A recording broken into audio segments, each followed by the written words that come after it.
আজ সকালে উঠেই দেখি বাইরে কেমন জানি একটা ঝিরিঝিরি ঠান্ডা বাতাস, তার সাথে বেশ মেঘলা আকাশ। আসসালামু আলাইকুম।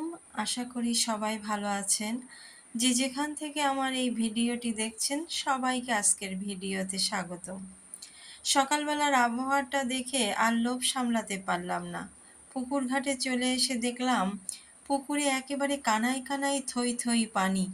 কিছুক্ষণ সিঁড়িতে বসিয়ে পা ঝুলাতে লাগলাম মনের আনন্দে আর উপভোগ করতে লাগলাম। তারপরে তো রান্নার চিন্তা এসে গেল, এসে রান্না বান্না শুরু করে দিয়েছি। মাছ আর বেগুনের তরকারি, রুটি এগুলো বসিয়ে দিয়েছি আর পাশের চুলায় হচ্ছে মাংস রান্নাটা করছি। সেটা একটু ভালো করে কষিয়ে নিচ্ছি। মাংস যত মশলা কষানো হয় তত এটা খেতে স্বাদ লাগে, তাই আস্তে আস্তে এটা মাংস কষিয়ে নিচ্ছি।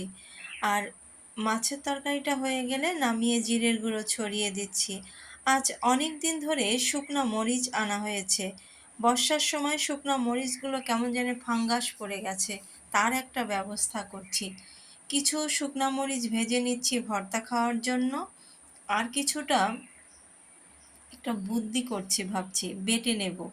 এখন শুধু হাত দিয়ে বাটলে এটা বেশ হাত জ্বালা করে, তাই একটা গ্লাভস পরে নিলাম পলিথিনের।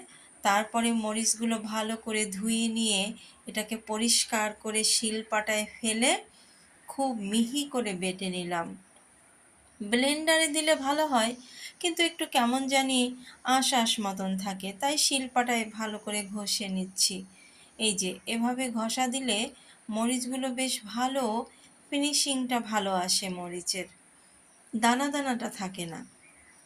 এই বুদ্ধিটা করলে হাত জ্বালা থেকে রেহাই পাওয়া যায়। আপনারা কিন্তু এটা একটু করে দিতে পারেন, ভালো একটা টিপস। সবাই ভালো থাকুন, ভালোবাসুন সবাইকে। আল্লাহ হাফেজ।